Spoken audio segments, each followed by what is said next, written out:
Hello, everybody. I want to welcome you back to the Dynamic Decisions podcast, where we explore the strategies that drive successful decision making in the world of business. Why? Because the best decisions come from great conversations. I'm your host, Tisha Cable, CEO of C Model Data. And today we have a mission driven leader operating at one of the most important and underutilized intersections in American education, where data science, artificial intelligence, and higher education policy converge to improve human outcomes at scale. Her name is Dr. Bernadette. So she is Operations Analytics and Experiential Product Director at Western Governors University. Dr. Bernadette is known as Dr. B, and she brings over 2 decades of experience translating highly complex analytical structures into human-centered institutional solutions. We are super excited to have Dr. B here on the show today. Dr. B, tell us more about you, more about what you're doing at the university, kind of break it all down for us and give us the scoop. Absolutely. And I'm so excited to be here. First time meeting Tisha, who I'm a fangirl. And so I'm kind of nervous being here talking to her. This is super fun. So thank you for the invitation. I have been doing education, product development, product and testing pretty much my entire career. When I was in undergraduate getting my bachelor's degree, the president of the university noticed me doing something with Microsoft Excel, and my career just went from there to here. Lots, of course, in between. And in recent years, my work is really focused on how do we use machine learning to create models that help us do our job better. And that means for us in higher education, and certainly at Western Governors University, that we want students to complete the credential that they want to complete. Okay, you can change your mind, right? Complete the credential you want to complete faster with a better outcome in terms of your learning and capabilities that an employer will recognize. An employer will go to us and say, thank you. Because I think a lot of employers, and I know for a fact, in fact, from some meetings I had back in March, employers have a skepticism about us delivering. I don't want to call humans a product, but the product that we promise to deliver, a good thinker, a good problem solver, a good team worker, right? And all the other things that a graduate needs to be. So we need our students, and this is throughout all of higher education, to finish those credentials, get out in the workforce, be capable of all the things they want to do and their employers need them to do. And of course, if we get everything we want, also be engaged citizens. So what's the role of machine learning and AI and agents in all of that? And that is what we talk about all the time. And I know you do as well, Tisha, the human in the loop, right? Yep. Sure, you can use AI slop to put together a whole bunch of content and put it in front of students and then have them learn things potentially that are wrong, learn things that are based on what historically the internet had to offer instead of what they need to know to really differentiate themselves and differentiate the businesses that they work in. So we've created models, for example, that can predict if a student is going to pass, how likely is a student to pass the assessment that they have in this course today? I can predict it again tomorrow, et cetera.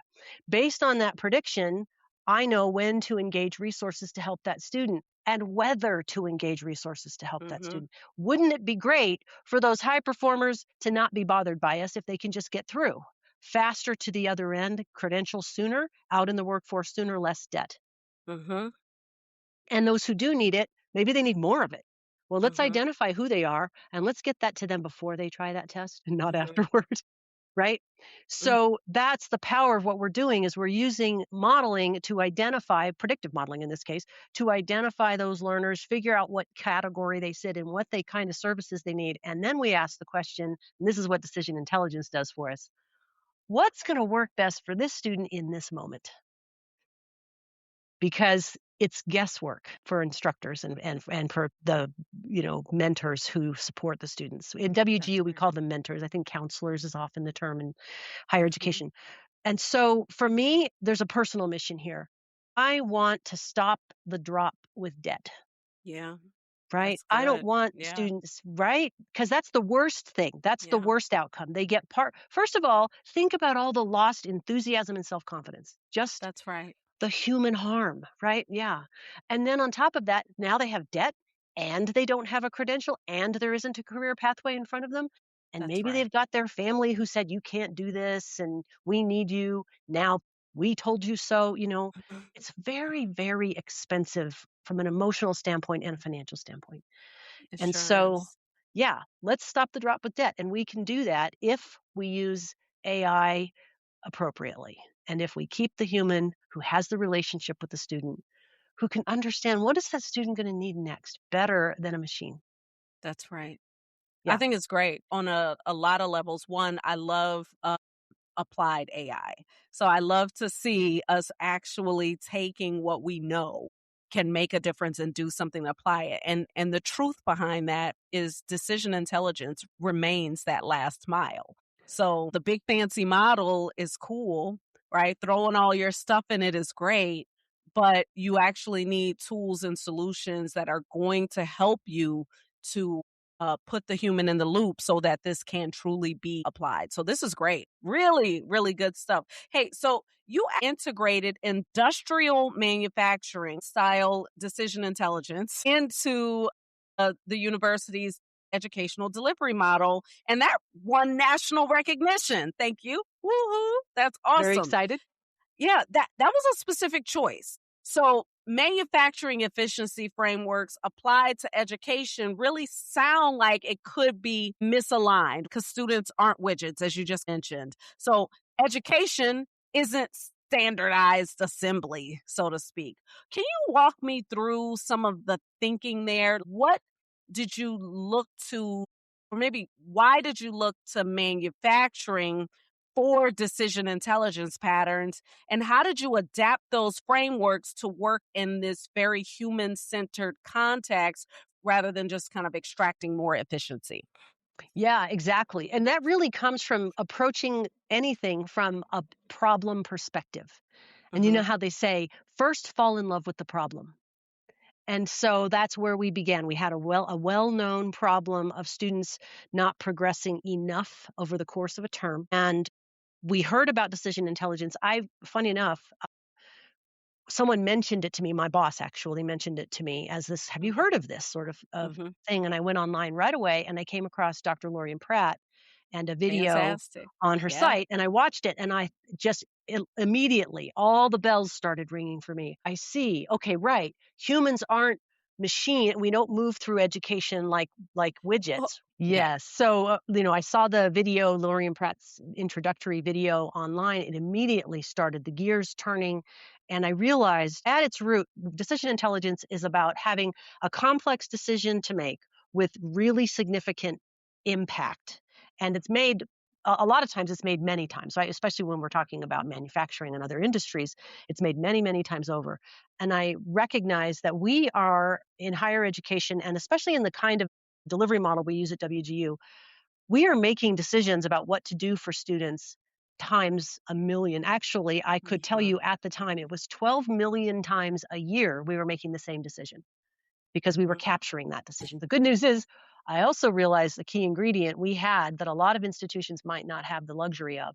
We have very large, robust data. I could Hmm. tell you that 12 million times we made a decision about reaching out to a student to try to get them to re-engage before Hmm. they fall off the cliff, right? And we were doing that with each human at their desk, deciding who do I reach out to today? Who needs my help? And Hmm. what will help them? And how do I deliver that message? So they were making three different decisions at one time over the course of the day. And as an instructor, you might say have 500 students that are potentially needing your support. Which of those 500 need you today and Hmm. why?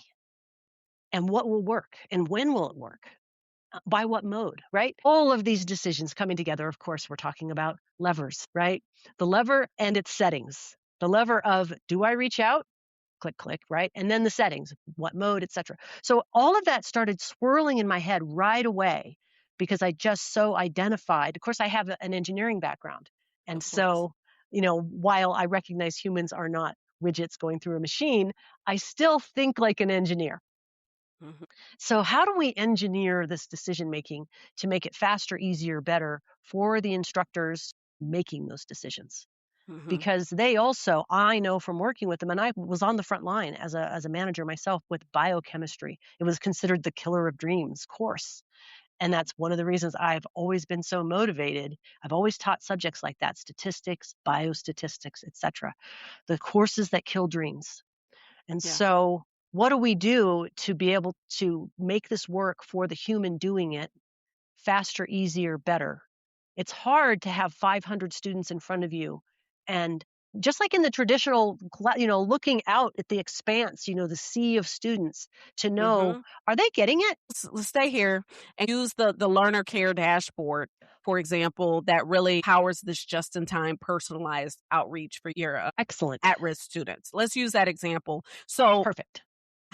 you can't really do traditional one-to-one academic advising with 180,000 students, but you can't treat the students as statistics in this situation. So give me an example of how the dashboard works. So when it flags a student as at risk, what data informs that flag and how much does that system leave the faculty judgment versus automating intervention decisions? So how does it work? Yeah, I love that. So the model gives us a prediction. So it puts the students into categories. And then on the dashboard, for all of the students that you're supporting, every one of them has what's called a momentum indicator. And it's Mhm. on 5 levels. You can sort and organize. I want to see all of my low momentum students, students who are having a lot of friction in their lives. And then from there, you can just take action as a faculty member. We don't need to go any further. That could be as much as AI does for you, is generate this category for the student. And you have all the information about the student to determine if you think that's right. So that's the human judgment part. When they look at that indicator, do I believe that's right about this student? And they Mhm. also know what goes into the model. Now the model has, I think, 78 different data features in it. It's not a model, and I won't get into all of that. Yeah.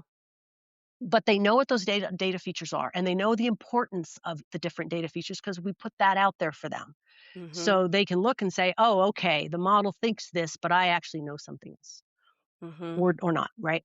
Then they choose their course of action, or they can take it to the next step. And that is where we have the decision intelligence system surfacing a recommendation. And what it will Mhm. say to them is what outreach to send to the student. We have a language model that we've created called the faculty outreach message engine. It's funny, it's kind of Let's embarrassing because go. it's FOME, right? Yeah. But my team created this model called FOME.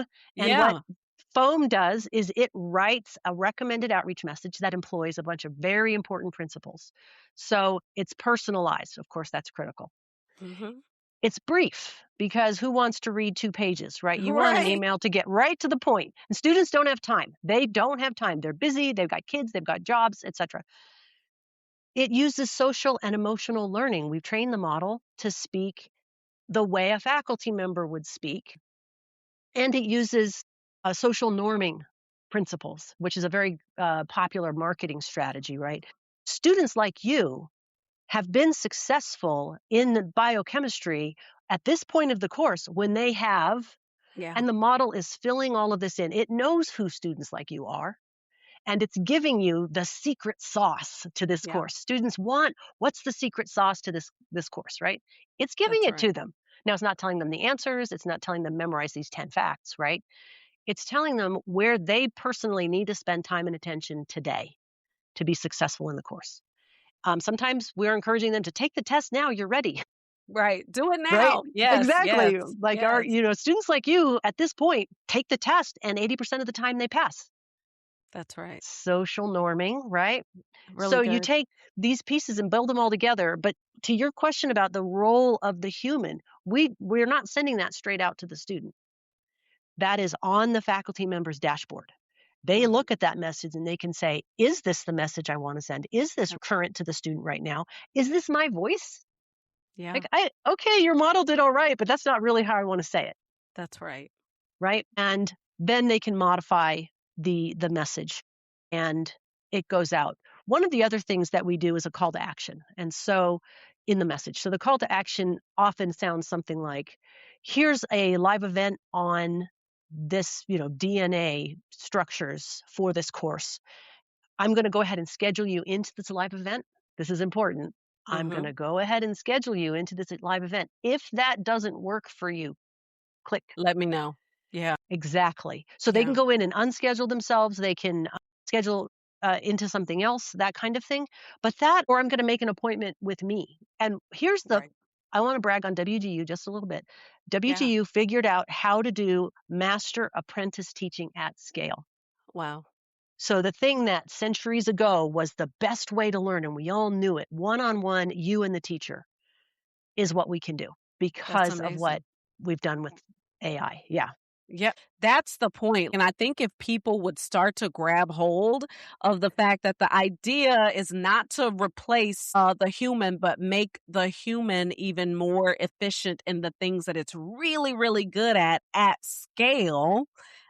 Right? Then all of a right. sudden, you've got a whole new world. Now I can actually have a one-to-one scenario where the student is getting personalized, on target support and information, and I And don't they're need getting 100 people to do it.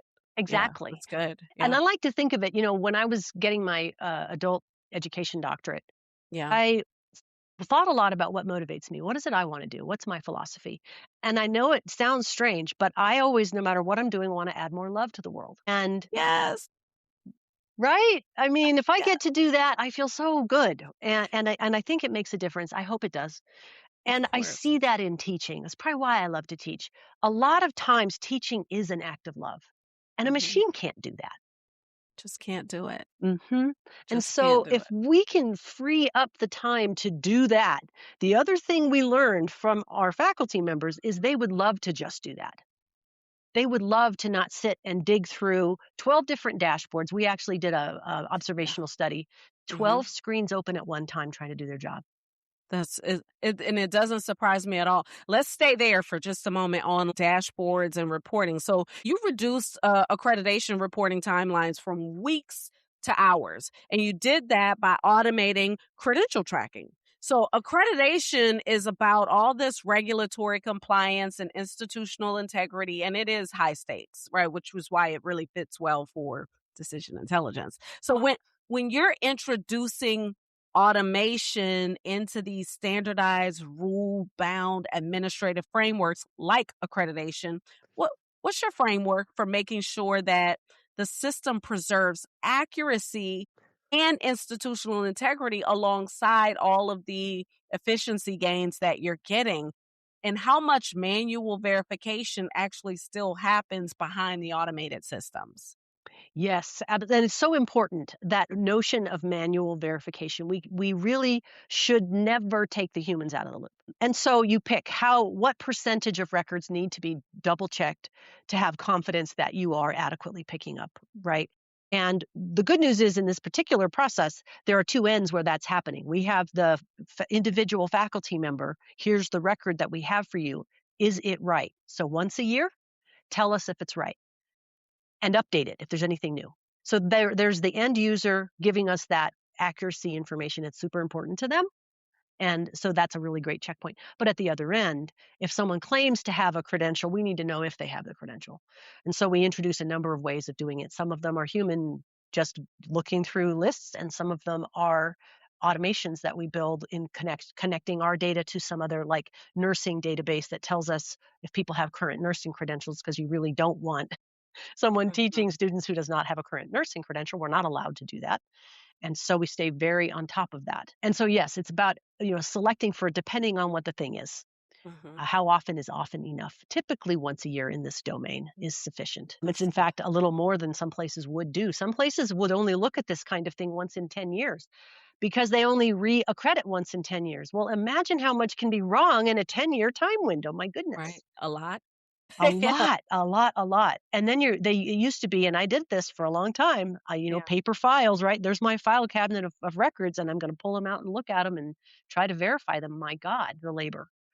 And Yeah. so it wasn't frankly done very well in the past Yeah. because mounds of paper to look at, right? Now we can do it better if we do it smart. If we do it smart, that's good. So Hmm. you talk about deploying these agentic models, AI models, to drive student retention and measure workforce readiness. Now, the thing about workforce readiness is like it's fundamentally future oriented. You're trying to predict whether a student's competencies are actually going to translate to employment success. So that's kind of uncertain, right? Predictions will often fail. So when you're building these predictive models for workforce related outcomes, how do you think about false positives and false negatives? What does it cost when the model says a student is workforce ready, but they actually aren't, versus when it flags concerns that may not materialize? Right. Where do you index more? Do you index more toward preventing the false positive or the false negative? And you make that choice with every model. In this case, we don't yet really have the answer because this is brand new work we're doing right now. My gut is to index to reduce false positives. I think we do more harm to the student and to the employer. And that is what they said to us in this meeting last March. I'm going to quote something that maybe I shouldn't quote. I won't say who said it. We were meeting with employers. 3 of us higher ed institutions were meeting with employers. And one of the employers stood up and he said, I just want to tell you, we don't trust you. And why? Because your students come out and they can't write, they can't do math, they can't problem solve, they can't work in teams. All of those core skills that higher education is supposed to be very good at. Right. Right? And Right. what's that about? And so to me, with that being, and I get it, I get why employers are saying that. We could have a long conversation about that, but I won't get Yeah. into it. But that says to me, we really need to index on the false positive. I didn't hear one Yeah. employer complain the other direction. Your Yeah. people are more capable than we expected. They, no one's going to complain about that. Obviously, we don't want to keep the students in. So, that example I gave about the student is ready to test, right? They're living on a false negative. They're ready to test. They need to go Mhm. forward and test. Yeah. But, it's really a matter of weighing the human consequence. It always comes back to that, right? What's the human consequence? Every single time, and it has to match up to the rate of change. I think the change piece is the other unnavigated link. Like, how much are things different today than they were 5 minutes ago, and how will they be different tomorrow? And what does that do to the human beings that are being trained to go into the workplace? You know, Hmm. yeah, Like 2 weeks ago or 2 months ago, you could go out into a job and be the person that answers the phone at an office. Well, not anymore. not anymore. That's right. Hmm. That's Hmm. right. The scope is different. The circumstances are different. The skills that you need within the scope are different. Exactly. Yeah, super interesting. Now, I think it is interesting that we might come back around to how accurate is your typing? Right? Right? And how Remember quickly that? can you type? And Yes. how fast do you type? Do you remember that was a thing? And then it wasn't a thing, but it may very well again be a thing. Yep. And then, of So course, fascinating. how well does the software translate your spoken words? And then behind that, imagine we have to try to learn to speak like a newscaster. Right. No ums, no ahs, no interrupting someone while they're speaking by saying like I do all Mhm. the time. Right? I do it Right? too. No Yes, worries. yeah. Yeah, It just shows we're listening, right? But that's it. when you're trying to put in a prompt, for example, if you're going to do it by voice versus typing, which I think I can type faster than I can speak, frankly, learning to speak accurately, Right. whew, whew, Right. that's Right. going to be hard to do. It's gonna be hard, and it's gonna be a skill, and then there'll be a new shorthand for it. So remember the stenograph in the courtroom? You're gonna have a Yeah. voice version of the stenograph, right? Where you've got this shorthand language that then translates into more work. It's gonna be a whole 'nother fascinating area. So while but there'll be a crew of people that still have to be able to type effectively because somebody has to be able to program right into a bunch of Yep. stuff. It's Yep. gonna be a wild place. That was completely off It's so topic, but fun though. good fun stuff. Okay, so at Western Governors, you're serving these students who are often adult learners. So they're working full time, they're managing their caregiving responsibilities, they have economic pressure on them.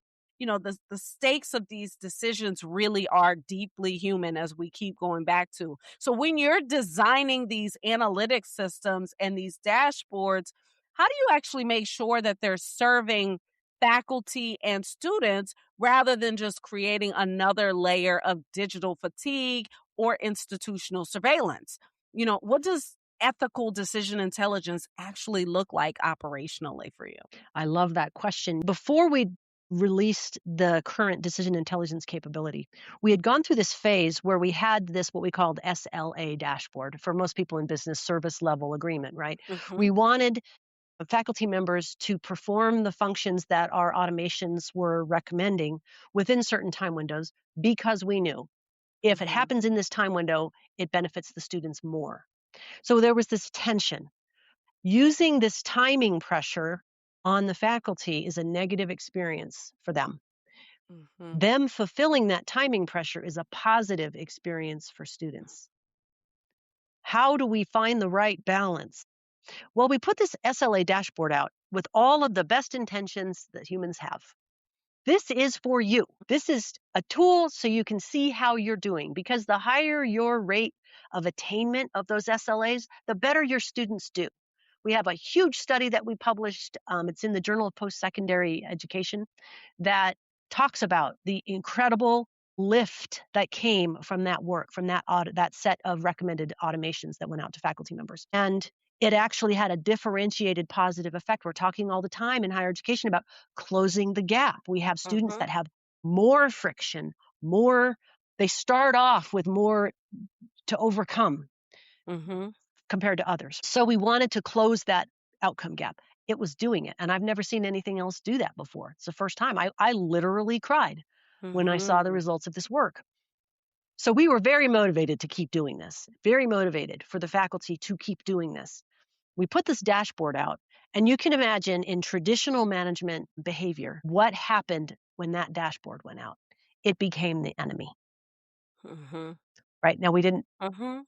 want it. It said right on it not to use it as a performance evaluation tool. It took Mhm. 3 seconds for it, right? Mhm. So what do? How do you pay really good attention to the way your tool is meant to be used and the way you want it to be used to get the outcome that you're after? Because if the faculty members resist it, we're going to have less success with it than if it's a tool that they love. That's right. Right? That's right. So if we can get both sides of this formula right, we already have this side of the formula right. We can get the faculty side right, then we get everything that we want. So when we transitioned over to decision intelligence, guess what we didn't do? We didn't put an SLA dashboard on it. Right, because then people start to, yeah, because people are gonna people. I always say, that it's not what the intent is all the time. A lot of times it's what people perceive. And you actually have to manage these things to what people perceive, because if they don't think, they don't like it, they will not use it, and boom, all your hard work just went right down the drain. It's a really great point, and it's really a great point for building anything. It's not even faculty. It's the case with all users. That's I would say, a universal problem to solve in any case, because the human psyche is going to be like, yeah, you're watching me, you're measuring me. None of us want to be micromanaged. That's None right. of us. Yeah, If I'm so doing the tough. dishes, I don't want my spouse telling me how to load it in the dishwasher. That's right. You missed one. Yeah, none of us like that. Okay, let's do my favorite thing. We are going to explore your decision making style through a persona assessment. So, I'm going to ask you Fun. 4 different questions, and each one of them represents a different decision making approach. So, after each one, you're going to tell me how much the way that I'm asking resonates with how you actually approach your decisions. And you get this scale of 0 to 100%. But you only get 100% across all 4 areas. Oh, Okay, so you have, okay. and I will not give you all, that you only get them one by one. I won't give them all to you before So you I get to can't before they get done. strategize how to. You cannot strategize. You just got to do the best that you can. That's a fun test. I love it. Yes, it's a fun one. Okay, are you ready? Ready. I wish I should get some like sound stuff to go with this part because I should some drum roll. Okay. Right, or the Jeopardy theme. Yeah, something like that. Okay, so the first one is called the feeler. It's a values driven leader. So this persona prioritizes alignment with core values and mission, often weighing the human impact and cultural fit of decisions alongside business metrics. Okay, Dr. B, when you're making decisions about which analytical systems to build, which predictive models to deploy, or how to structure dashboards for faculty and students, how much do you find yourself asking beyond the operational efficiency and the metrics? What does this do to people's experience and autonomy? When you're designing systems that flag at risk students or predict workforce readiness, how important is it to you that the technology empowers educators and students to make better decisions versus creating systems that make decisions for them? If pursuing maximum predictive accuracy would require collecting data that feels invasive or surveillance like to the students, how much weight do you give to privacy and dignity concerns alongside accuracy? And given your commitment to structural inclusion and access, how do you ensure that decision intelligence systems, the ones that you build, don't inadvertently exclude or harm or marginalize populations, even with the best intentions? Okay, Dr. B, how much does approaching decisions by asking these kind of values based questions resonate with you? Yeah, I want to say 100%, except I know that other things come into my decision making. So if I were to consider the kinds of other things that come into my decision making, I would have to assign at least half of the value of my decisions to this domain. Because Okay. without it, without knowing that we are acting in ways that are helpful and ethical, right, that have benefit, then we could be doing harm. And I spent a lot of years as a clinical researcher. And so you don't expose people to things that are harmful. You just don't. So it's a very high proportion of my decision making. Okay, so I'm going to give it 50%. 50%. Mhm. Okay, 50% feeler. Here we go. Here's the next one. It's called the planner. It's a strategic visionary.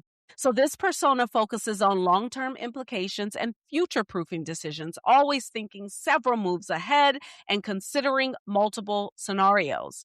So, when you're making strategic decisions about which analytical capabilities to build into Western government university systems, which workforce readiness models to invest in, or how to structure your decision sciences team, or how much do you think about second and third order effects across multiple future scenarios? So, for instance, if you build predictive models based on current labor market signals, but the job market shifts dramatically due to AI automation or industry consolidation, does your model become a liability?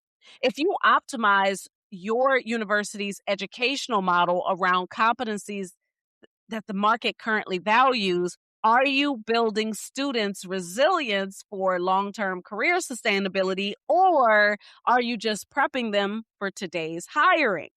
If you deploy agentic AI systems that make institutional decisions with minimal human oversight, does that create efficiency today, but fragility if something goes wrong? Are you building analytical systems and institutional capabilities that create compounding advantages where better data enables better student outcomes, which enables better insights? Or are you solving point problems that don't fundamentally strengthen the university's competitive position? How important is it to you that today's decision intelligence investments build long term institutional resilience? Okay, so Dr. B, how much does that forward thinking, scenario planning, approaching to the questions actually resonate with how you decide?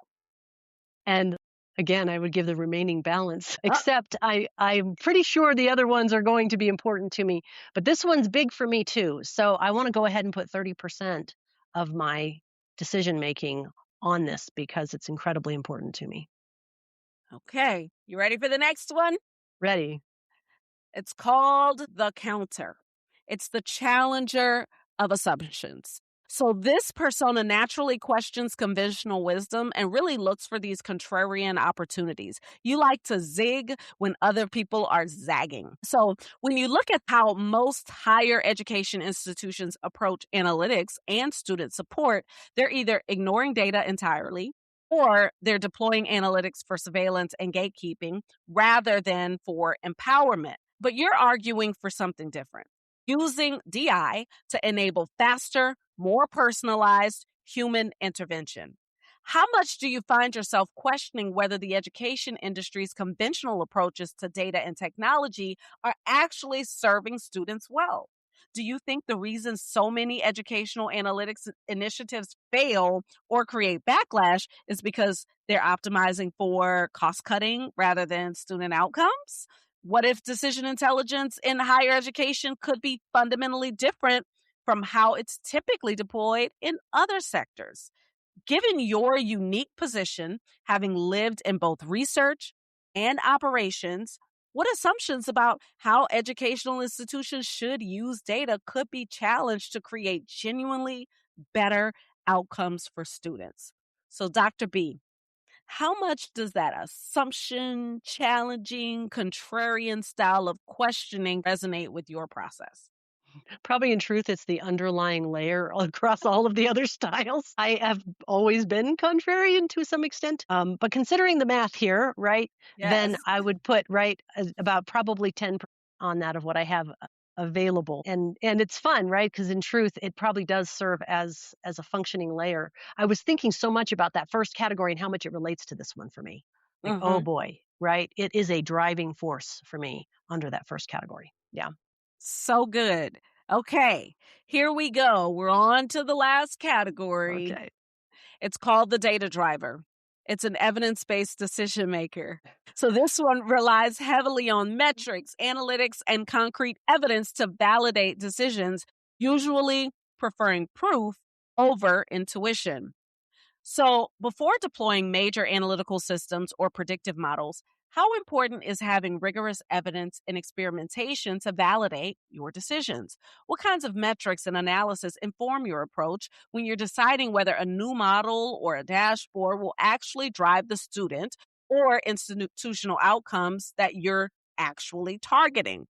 Do you conduct randomized experiments or A B tests before deploying system changes? Or do you rely on observational data and causal inference to guide decisions? When you built the learner care dashboard or the emergency value bound program, what evidence told you up front that these systems would work at scale? At the same time, how do you think about factors that resist clean measurement? How do you quantify whether decision intelligence systems are actually empowering faculty and students or just making their lives more complicated? What qualitative signals from faculty feedback, from student outcomes beyond what dashboards measure, from like institutional culture, maybe what about those things that tell you whether your analytical systems are creating genuine improvement? How do you balance your major decisions grounded in rigorous data analysis and evidence while recognizing that some of the most important outcomes, like does the student feel supported and feel valued, whether the faculty feel empowered rather than constrained, whether the institution itself is actually serving its actual mission, those things can't easily be measured, but ultimately, they determine whether your work matters. So, Dr. B, how much does that data driven, evidence focused approach to questioning resonate with how you make your strategic decisions? You bet. And it might be ironic that I would, the remaining 10% when evidence-based practice is my specialty. And the way I explain that is like the vessels that feed the heart. And so that first one is so big for me because I want to add more love to the world in everything I do. And I can't do that well if I'm not doing it in the ways that the other three categories require. And Mhm. so it's 10%, but it's an important 10%. Like without that vein, my heart's not getting all the blood it needs. So I hope that explains well enough why I would, as an evidence-based practitioner and teacher of evidence-based practice, it's 10% of my decision-making process. Is so good, and it absolutely makes sense, and thank you for speaking out for love. So as we wrap up this conversation, You've deployed this fantastic system. You've got this commitment to research and rigor and really empowering these students. And this concept of structural inclusion, which I think is extremely important. If you want to use that, could you give one piece of advice to a higher ed leader who might be trying to use data and might be trying to use AI to really improve student outcomes? How do you actually support them? Could you give us a little bit of You feedback? bet. So I would say try to resist the force toward adoption, the force toward token metrics, the force toward, I need to deploy AI in my organization. In other words, stop trying to, the standard advice we give, know your problem and know the possible solutions to your problem. What if you could solve your problem with a new policy that you put out there and not have to spend the time and money and lay off employees to buy AI capabilities because you didn't understand the problem to begin with? So, Mhm. the same advice we always give, start with the problem, fall in love with the problem, and then find the possible solutions. And here's my favorite tip I'm starting to give people. Use decision intelligence to make that choice. Woohoo! Let's go. Shout out to DI in this world. Thank you so much, Dr. B. Thank you for sharing your insights, for sharing your expertise with us. I have enjoyed having you here. And would you tell everybody where they can learn more about you, more about Western Governors University? Absolutely. So thank you for inviting me. This has been great fun. And if you find me on LinkedIn, Bernadette Howlett, the typical LinkedIn, you'll recognize my picture, I hope. I don't think it's that old. You can find out just about everything you want to know about me from my LinkedIn site and probably a pretty standard Google search. My name seems to come up a fair amount from my publications and other work. Absolutely. Yep, she's a rock star. Y'all jump on the boat. And for our listeners, thank you so much for tuning in. If you've enjoyed this episode, we'd love for you to rate it, share it with your network, hashtag Dynamic Decisions Podcast. And we want you to remember that the best decisions come from great conversations. Please do remember that. And until next time, keep questioning, keep growing, and keep leading with purpose.